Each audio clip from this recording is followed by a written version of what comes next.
The Arizona Cardinals have won the draft.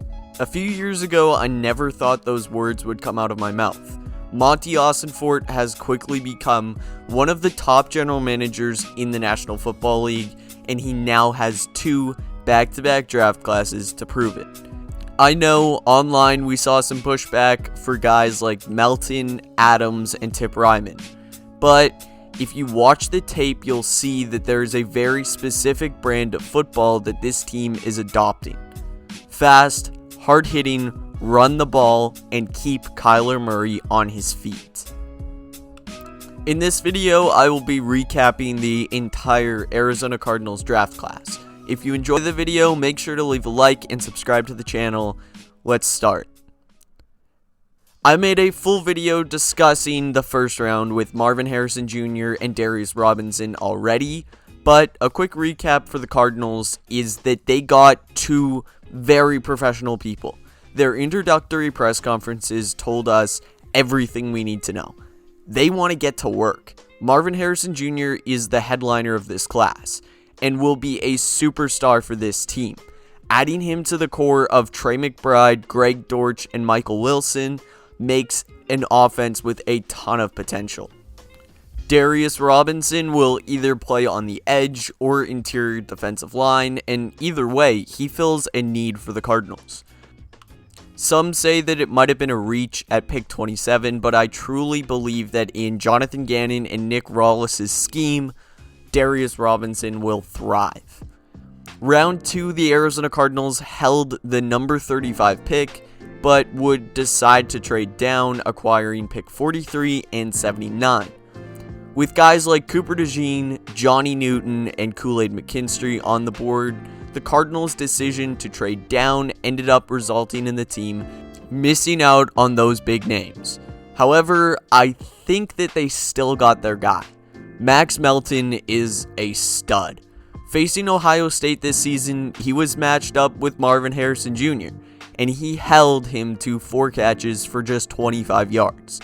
A fast cornerback who has had a lot of success outside and in the slot, and he's a guy who wanted to be a Cardinal. The second that he met Jonathan Gannon, he knew that Arizona was the best fit for him.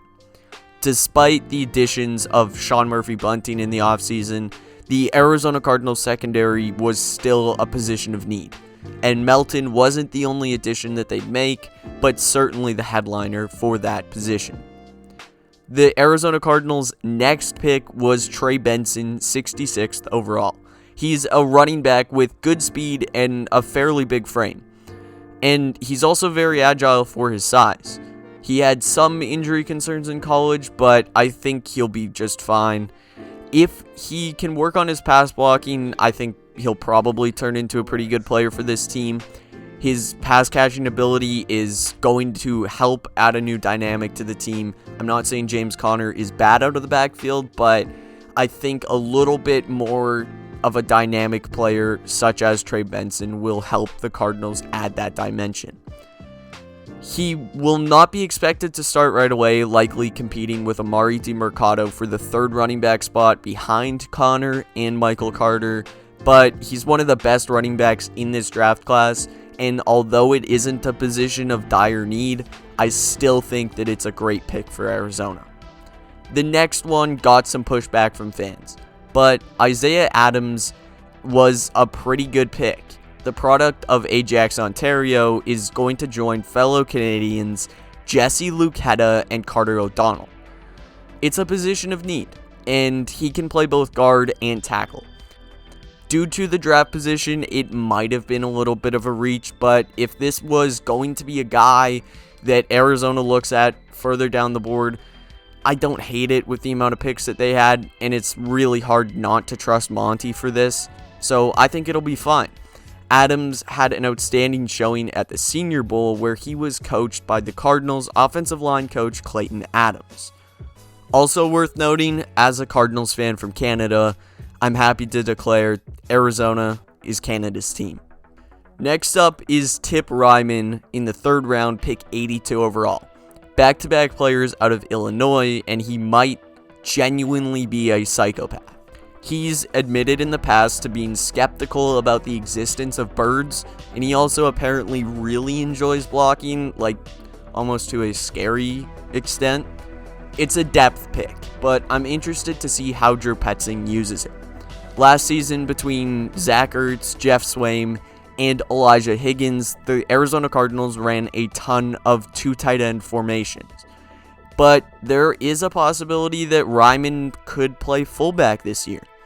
It's an interesting pick, not a position of need. Obviously, Trey McBride is the tight end of the future, but if Ryman can complement it, it's worth it. Next up is Elijah Jones, who is a sneaky good pick. He went 90th overall, the highest for a cornerback ever out of Boston College. Playing nickel, he led the team with 5 interceptions last season, along with 8 pass breakups. He ran a 4.4 40, quick feet, and a long reach. He'll likely battle with Keitrell Clark and Starling Thomas for playing time. But with the amount of injuries that Arizona had in the secondary last year, I don't hate loading up the secondary as much as possible at corner. And you know what? They didn't stop right there. Their first pick on day 3 was yet another defensive back. Dadrian Taylor Demerson, a safety out of Texas Tech. Obviously, we already have Buddha and Jalen Thompson, but with an uptick in 3 safety formations over the past few seasons throughout the NFL, I would not be surprised to see Taylor Demerson get a lot of playing time this season. He's another ball hawk. 4 picks last year, and he always seems to be around the ball. Speedy, versatile, instinctive. Main concern is being undersized, at 5'10", 197 pounds. But when Buddha Baker was drafted, he was 5'10", 195 pounds. I think Buddha and Jalen Thompson will both be great mentors for Taylor Demerson, and with injury concerns for both of those veteran safeties in the past, having a young safety waiting in the wings is not a bad thing, and he was a star at Texas Tech. I consider this to be a steal, whether it was an imminent need or not. Next up is Xavier Thomas out of Clemson at pick 138. It's outstanding value. A 3-year starter in college, 17.5 sacks, and an edge rusher that is still a need. So I don't necessarily think that this has much influence on where Darius Robinson will play. It's a depth pick, but Xavier Thomas has good technique, he plays with tenacity, good speed, and should be used in a rotation at some capacity this season. And I'm excited to see what Arizona's looking for with the amount of depth that they have built at that spot and the entire defensive line. It's been transformed this offseason from being really thin, where if you get a couple injuries like Jonathan Ledbetter last season, you are pretty much down to practice squad players. But this year, I think that what Monti Ossenfort has given Jonathan Gannon to work with is a lot more, and I'm excited to see what that defensive line looks like this season, especially against the run. Christian Jones might be the biggest steal in this class. Daniel Jeremiah ranked him as the 55th best player in the entire draft, and the Cardinals selected him 162nd overall. I honestly think that he has potential to be a future starting tackle, possibly the successor to Jonah Williams, who signed a 2-year contract this offseason. I'm really just happy that Christian Jones fell to us, a tackle out of Texas. He started a lot of games there for the Longhorns, and I think that he's a great fit in Arizona. You need depth at that position, like I mentioned, similar to the defensive line. You can never have too much depth with the amount of injuries that you can experience throughout an NFL season. Tajon Palmer in the 6th round at pick 191 also could be a steal. The second receiver in this draft class for Arizona, and Palmer out of the University of Alabama Birmingham has another versatile skill set. 47 catches for over 850 yards and 7 touchdowns for UBA last season. It's hard to project where or if he will get any playing time this upcoming season, But for a 6th rounder, I trust Monti. We need depth at the position, and if Tajon Palmer is as good as what I've been reading about him and what some people, such as Mel Kiper, have been saying, the Cardinals could actually have a gem on their hands with Tajon Palmer in the 6th round. In that same boat is cornerback Jaden Davis out of the University of Miami. He was the 7th round selection and the final one for the Arizona Cardinals in this draft class. I think that it is incredible that Arizona is making it such a priority to build depth in the secondary. Last season, between injuries and poor play, it got depleted very quickly. Jaden Davis has quick feet and he is very athletic, which are pretty good qualities for a cornerback in the 7th round. This Cardinals class is everything that they could have needed. A superstar wide receiver that is going to be able to play alongside Kyler Murray for a very long time and make his job a lot easier. Good defensive starters and depth at positions of need. But most importantly, all of these guys are high character people who are very ready to compete. If you follow the Cardinals on social media at all, you've seen clips from Jonathan Gannon or of the draftees, and you would have heard the word work. All these guys mentioned how ready they are to get to work for the Arizona Cardinals as quickly as they can.